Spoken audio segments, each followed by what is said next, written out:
Hello दोस्तों, नमस्कार। एक बार फिर से स्वागत है आपके अपने चैनल बीबी सर यूके में। देखिएगा, हम लोग हिंदी व्याकरण का सेगमेंट देख रहे हैं, जिसमें मैं बेसिक से एडवांस की ओर जाऊंगा।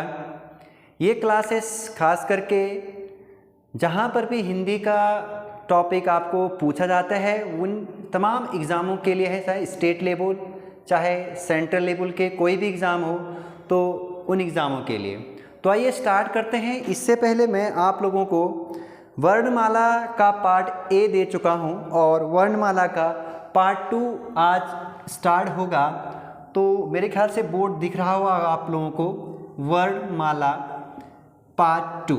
ठीक है दोस्तों, इससे पहले मैं वर्णमाला पर कुछ बेसिक जानकारी आपको दे गया था कि वर्णमाला किसे कहते हैं, क्या होती है। अब वर्णमाला का एक बार वर्गीकरण करते हैं कि ये वर्णमाला उच्चारण के आधार पर कितने प्रकार के होते हैं, लेखन के आधार पर कितने प्रकार के होते हैं।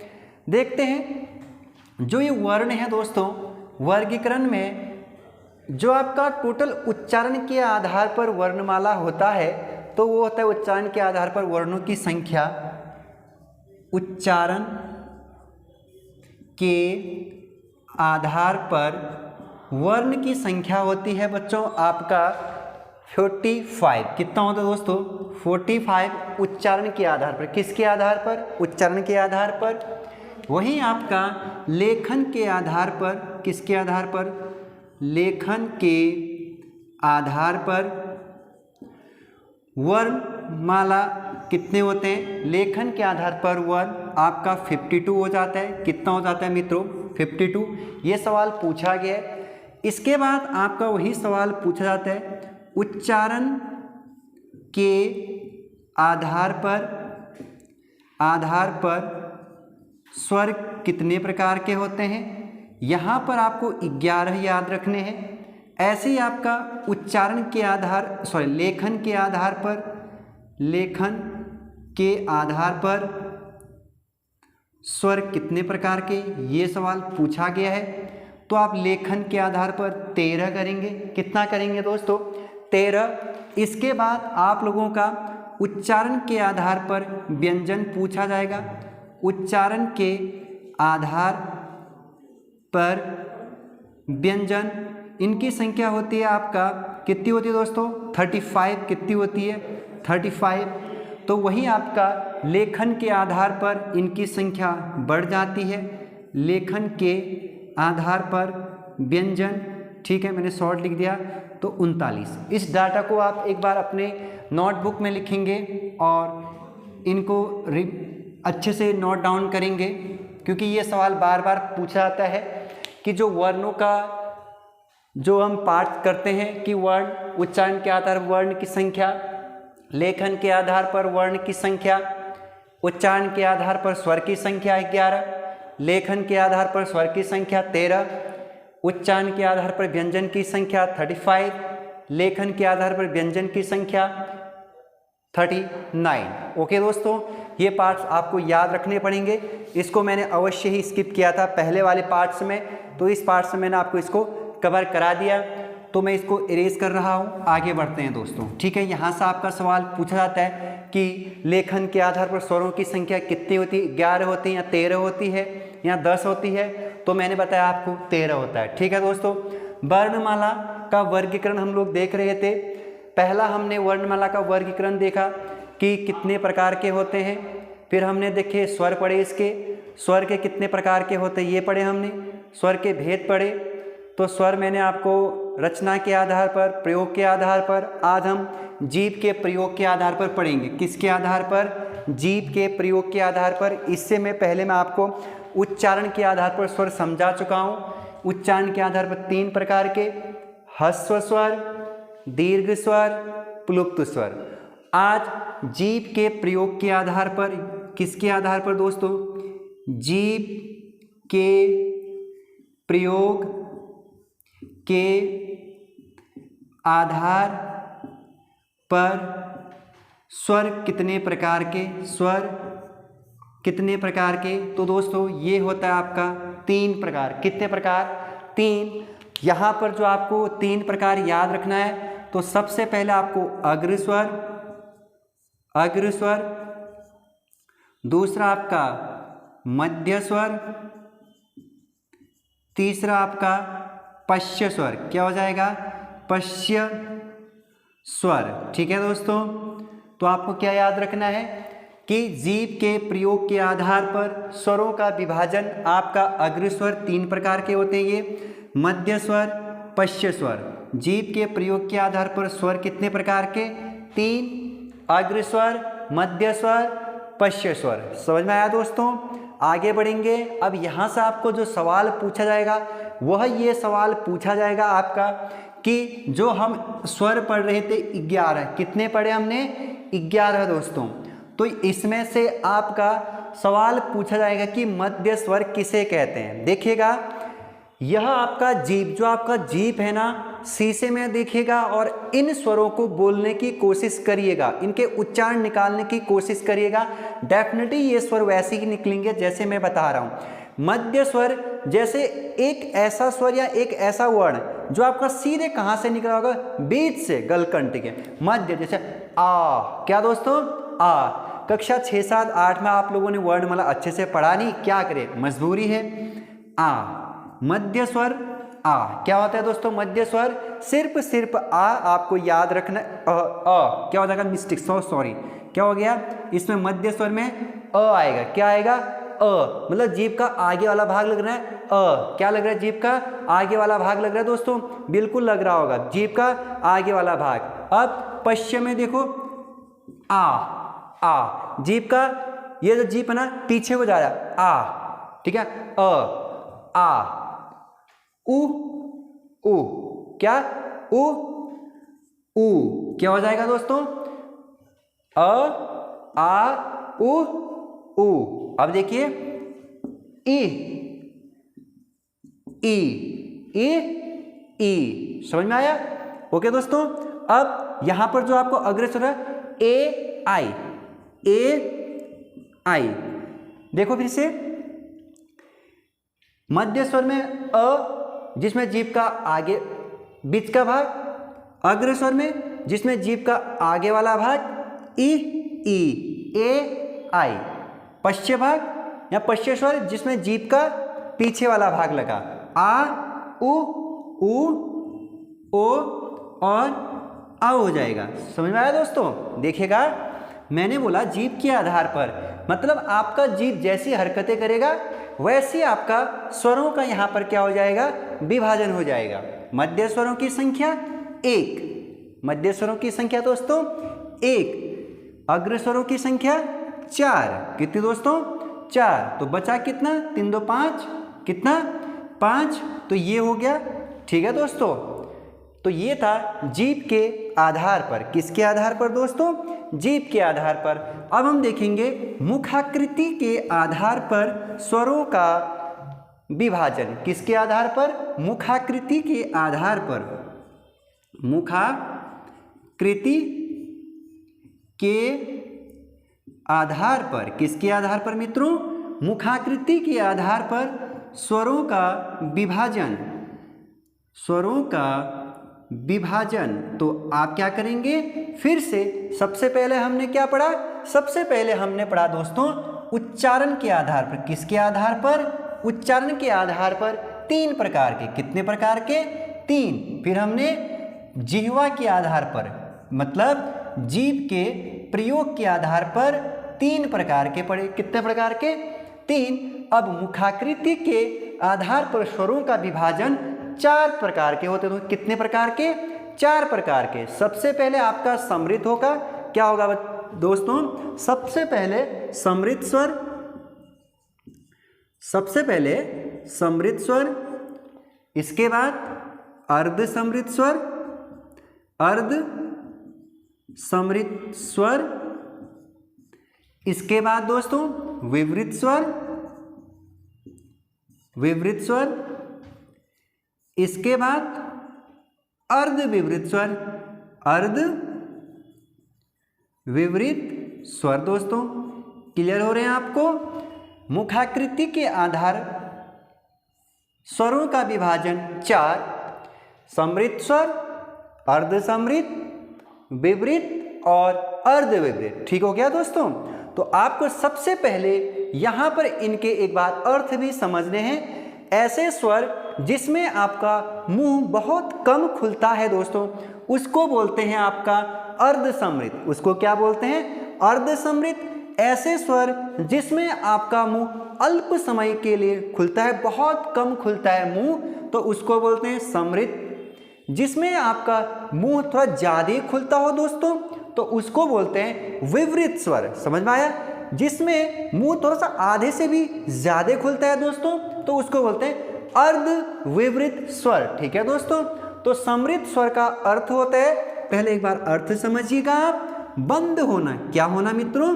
बंद होना। मतलब आपका मुंह क्या होगा? थोड़ा सा बंद ही रहेगा। ठीक है। जैसे मैं बता देता हूं, इसमें वर्ड ई, जैसे आपको कहा मैंने ई, ई देखो ई, आपका क्या हुआ? मुंह आधा ही खुला दोस्तों, बहुत कम खुला। मतलब फिर देखिए ई, फिर देखिए ई, क्या हो गया? ई, मतलब ऐसा लग रहा है कि हमारा मुंह खुला ही नहीं। ठीक है। फिर आप बोलिए री। क्या बोलिए दोस्तों? री। मेरे साथ ही बोलना आपको। क्या करना है दोस्तों? मेरे साथ ही बोलना है। इसके बाद देखिए ऊ, इसके बाद क्या देखिए? ऊ। फिर देखिए ऊ, बोलिए ई री ऊ ऊ। आपको क्लियर हुआ? इनकी संख्या है 5। इनकी संख्या कितनी है दोस्तों? 5। ये आपको क्या हो गया? आपको समृद्ध स्वर हो गया, ये आपको याद होना चाहिए। इसके बाद अर्ध समृद्ध, ए और ओ। ठीक है। आओ, आओ, क्या हो जाएगा? आओ। अर्ध समृद्ध का अर्थ होता है दोस्तों आधा बंद होना। कितना बंद होना? आधा बंद होना। क्या बंद होना दोस्तों? आधा बंद होना। क्या बंद होना? आपका मुंह आधा बंद होना। देखिए ए, आओ। ठीक हो गया। विवृत मतलब पूरा खुला होना। आ, क्या हो जाएगा? आ हो जाएगा। क्या हो जाएगा? आ। एक बार बोल के देखिए दोस्तों, आ बोलो। क्या बोलो दोस्तों? आ बोलो। ठीक हो गया। इसके बाद जो बचता है आपका अर्ध विवृत हो जाएगा। बोले तो अ बचेगा, आई बचेगा और क्या बचेगा? आओ, ओ। ठीक हो गया दोस्तों। तो देखिए एक बार फिर से, समृद्ध स्वर का अर्थ होता है बंद होना, अर्ध समृद्ध का अर्थ होता है आधा बंद होना, विवृत स्वर का अर्थ होता है दोस्तों खुला होना, पूरा खुला होना। मतलब क्या होना? पूरा खुला होना। ठीक है। और अर्ध विवृत स्वर का अर्थ होता है आधा खुला होना। क्या होना? आधा खुला होना। ठीक हो गया। तो आपको यदि याद रखनी है दोस्तों, समृद्ध स्वर, अर्ध समृद्ध, विवृत स्वर, अर्ध विवृत। यहां से सबसे ज्यादा बात जो सवाल पूछा जाता है दोस्तों, ये विवृत स्वर कितने होते हैं और निम्नलिखित में से कौन सा स्वर आपका विवृत होता है, ये सवाल पूछा गया सबसे ज्यादा। आ, जिसमें आपका पूरा मुंह खुला रहता है। ठीक हो गया। तो एक बार देखिए याद कैसे करोगे। ठीक हो गया। आपको ये पाई चार्ट ऐसे ही लिखना है। ठीक हो गया। जब ऐसे ही लिख लोगे तो देखिए अर्ध विवृत से आपसे चलना स्टार्ट करना है। तो यहाँ को चलोगे, देखिएगा अर्ध विवृत आ, एक घर छोड़ना है, फिर आपको यहाँ जाना है। समझ में आया? यहाँ से आपको ए ऊ, चारों बार आपको यहीं पर क्या करना है? विश्राम करना है। देखो बचपन में आप मेरे ख्याल से क्या खेलते होंगे, एक पत्थर का जो होता है कि आप एक पैर को ऊपर उठाते थे, फिर पत्थर को मार मार करके आप 6 घरों को क्या करते थे? क्रॉस करते थे। और आपका साथी जिस घर पे आपका क्या करता था, आपका साथी का जो घर आपके साथी का होता था, आप उस घर को लांग देते थे। देखिए आ, ये आपके फ्रेंड का क्या है? घर है। तो आपने लांगा, तो आपने पहले यहाँ पहुँचे, फिर विश्राम किए, फिर टर्न लिए, फिर आपने टर्न लिए, फिर आप आगे बढ़ते गए। देखिए फिर आपका साथी का ये था। ठीक हो गया। ऊ ए, फिर ये आई ओ आओ। मैं आशा कर रहा हूँ कि आप लोगों को ये अच्छे से समझ में आ रहा होगा और आप लोग अच्छे से इसको क्या कर रहे होंगे? नोट डाउन भी कर रहे होंगे। ठीक है दोस्तों। तो मुखाकृति के आधार पर स्वरों का विभाजन आपने देखा। ठीक है दोस्तों। किसके आधार पर? मुखाकृति के। अब यहां से आगे देखिए, ओष्ठाकृति के आधार पर स्वरों का विभाजन। किसके आधार पर? ओष्ठा, ओष्ठा कृति के आधार पर स्वरों का विभाजन। ठीक है दोस्तों, स्वरों का विभाजन हो जाएगा।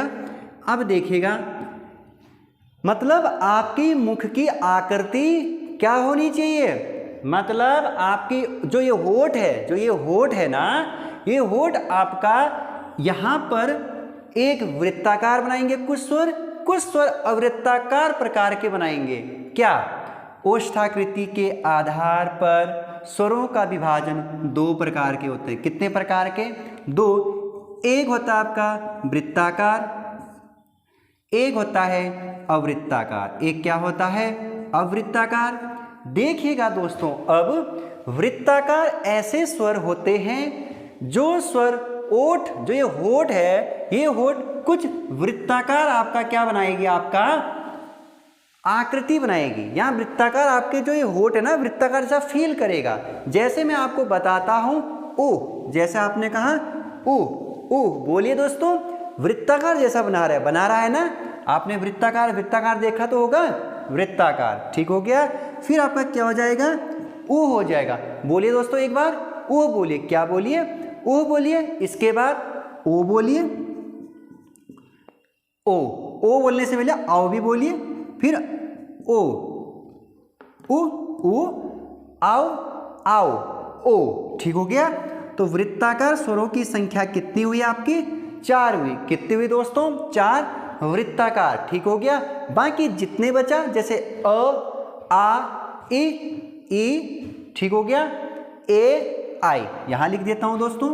अ हो गया, आ हो गया, ई हो गया, ई हो गया, ए हो गया, आई हो गया। ठीक है दोस्तों, ये क्या हो जाएंगे आपके, और री भी यहीं पे आएगा। री भी कहाँ आएगा? री भी यहीं पर आएगा। ठीक हो गया। तो अवृत्ताकार, जिसमें आपके जो ये ओठ है ना, ये क्या नहीं बनाएगी? वृत्ताकार आकृति नहीं बनाएगी। ऐसे स्वरों को अवृत्ताकार स्वर कहते हैं। ऐसे स्वर या ऐसे वर्ण, ऐसे स्वर वर्ण जिसमें आपकी ओठ क्या बना रही होगी? वृत्ताकार आकृति बना रही होगी, उसको वृत्ताकार स्वर कहेंगे। और जिसमें नहीं बना रही होगी उसको अवृत्ताकार स्वर कहेंगे। उ, आओ, ओ। ओके। अवृत्ताकार अ, आ, ई, ए, आई। ये हुआ दोस्तों आपका ओष्ठाकृति के आधार पर स्वरों का विभाजन 2। ठीक हो गया। हमने इससे पहले मुखाकृति के आधार पर पढ़ा, मुखाकृति के आधार पर 4। ठीक है। अब ओष्ठाकृति के आधार पर कितने प्रकार के? आपके 2 प्रकार के। कितने प्रकार के दोस्तों? 2 प्रकार के। समझ में आ रहा है दोस्तों? आगे बढ़ता हूं, इसको इरेज करता हूं और स्वरों का आगे का क्रम देखते हैं। अब सबसे इंपॉर्टेंट जो पूछा जाता है बार बार कि स्वरानुक्रम या स्वर संयोग किसे कहते हैं? क्या दोस्तों? स्वर संयोग किसे कहते हैं? तो आप टॉप हेडिंग डालेंगे, स्वर संयोग क्या होता है, या स्वर संयोग किसे कहते हैं? ठीक है दोस्तों, स्वर संयोग या स्वरानुक्रम। देखिएगा, जब भी आपका एक स्वर के बाद दूसरा स्वर आ जाएगा, मतलब एक स्वर के बाद दूसरा स्वर आना ही स्वरानुक्रम कहलाता है। क्या कहलाता है? स्वरानुक्रम। इसकी डेफिनेशन देखिएगा, जब एक स्वर के बाद दूसरा स्वर आ जाएगा तो उसे कहेंगे स्वर संयोग या स्वरानुक्रम कहेंगे। जैसे दोस्तों यहाँ से आपके उदाहरण आएंगे। क्या आएंगे? उदाहरण आएंगे। जैसे मैंने कहा आओ, जैसे मैंने कहा दोस्तों आओ, तो मैंने कहा आओ, मैंने डेफिनेशन क्या कहा? जब एक स्वर के बाद दूसरा स्वर आएगा तो आपका वह क्या कहलाता है? स्वर संयोग कहलाता है। क्या कहलाता है? स्वर संयोग कहलाता है। अब देखिएगा, फिर जैसे मैंने दिखा दूसरा आइए। क्या दोस्तों? आइए। समझ में आया? तो आ और ई आपका क्या हो गया? स्वर संयोग हो गया। समझ में आया? तो ये आपके क्या कहलाएंगे? स्वर संयोग कहलाएंगे। ठीक हो गया। इसके बाद आपको याद रखना है नेक्स्ट अयोगवा स्वर। क्या स्वर दोस्तों? अयोगवा। तो टॉप हेडिंग लिखेंगे अयोगवा स्वर क्या होते हैं या किसे कहते हैं? अयोगवाह स्वर काफी महत्वपूर्ण आपका यह स्वर है, क्योंकि बार बार यहाँ से सवाल पूछा जाता है, लेकिन आप लोग गलती नहीं करेंगे। अब अयोगवाह स्वरों की संख्या सबसे पहले आपको याद रखना है 2 होती है। कितनी होती है?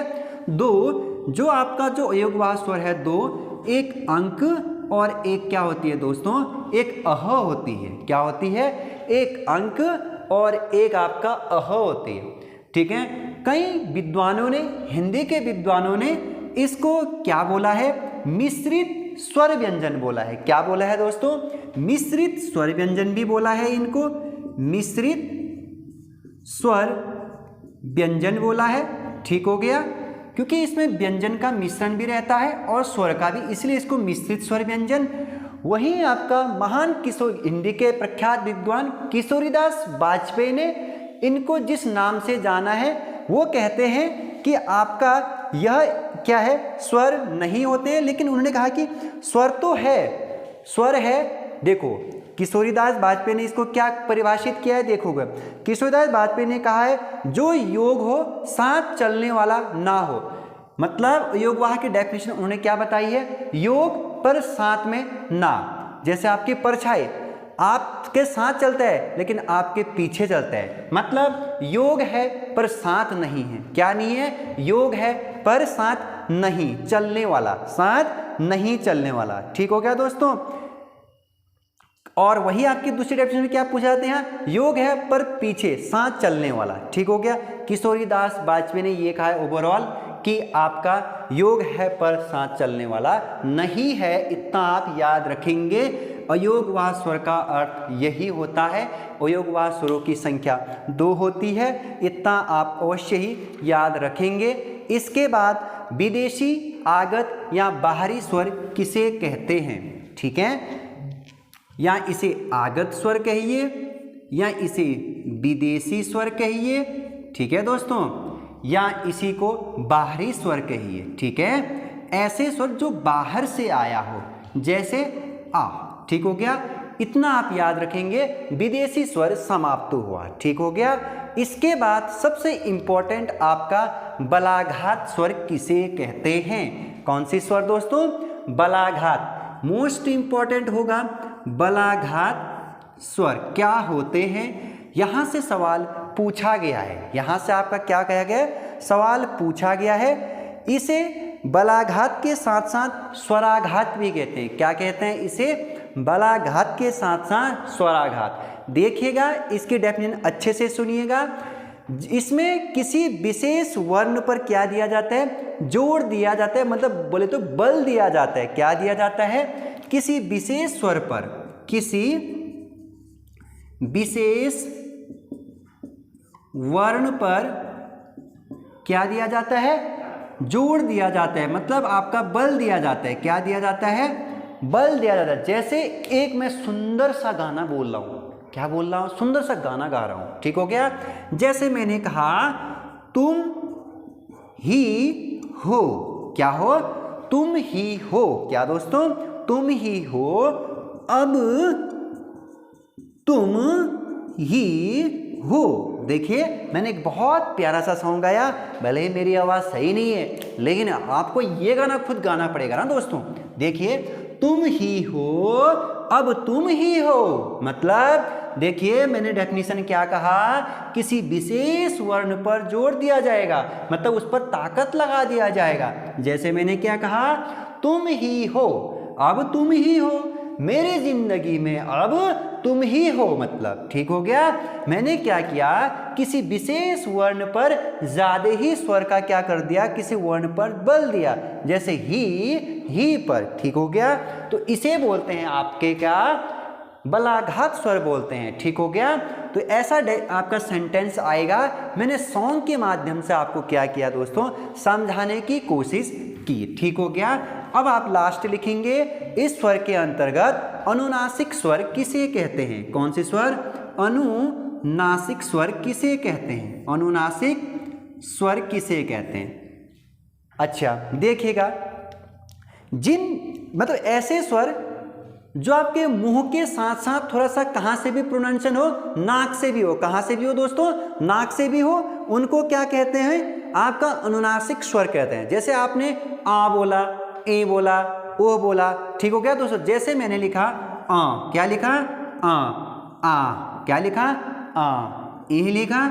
जैसे ऐसा होता है कि कई बार ऐसा होता है ना दोस्तों कि आप बोल तो रहे होते हैं और कई बार आप नाक से ज़्यादा करते हैं उन वर्णों की नाक से, जैसे ऐसा लगता है कि ये वर्ण आपके जब बोलते ना आ, जैसे आप कहते हैं कोई काम करता आ, कोई काम करो आ, हाँ मैं करूँगा आ, ठीक है आ, ऐसा बोलते हो ना, तो ये होते हैं दोस्तों अनुनासिक स्वर। ऐसे स्वर, इसकी डेफिनेशन आप याद रखेंगे, ऐसे स्वर जो आप बोलते तो मुंह से ही हो, ठीक हो, लेकिन प्रोनाउंसिएशन नाक से भी होता है। क्या होता है, प्रोनाउंसिएशन नाक से भी होता है, मतलब मुंह के साथ साथ नाक के साथ बोले जाने वाले वर्ण या स्वर, उसे क्या कहते हैं, अनुनासिक स्वर कहते हैं। क्या कहते हैं दोस्तों, अनुनासिक। ये और भी हो सकते हैं, मैंने आपको यहाँ पर 2-3 ही बताया है, ठीक हो गया।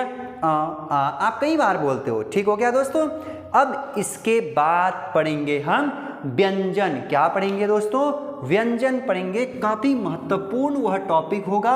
स्वर इतना ही था, तो हमने स्वरों पर काफ़ी डिटेल से चर्चा किया, जैसे स्वर कितने प्रकार के होते हैं, स्वर क्या होते हैं, ठीक हो गया, और स्वर से क्या क्या कितने प्रकार के बांटे हमने, लेखन, उच्चारण, ये तमाम तरीके से हमने स्वर पर चर्चा किया। तो हम इसके बाद व्यंजन पर जाएंगे। कहाँ पर जाएंगे दोस्तों, व्यंजन पर। आज के लिए इतना ही, फिर मिलेंगे नई वीडियो के साथ, व्यंजन के साथ। तब तक के लिए टेक केयर, बाय बाय।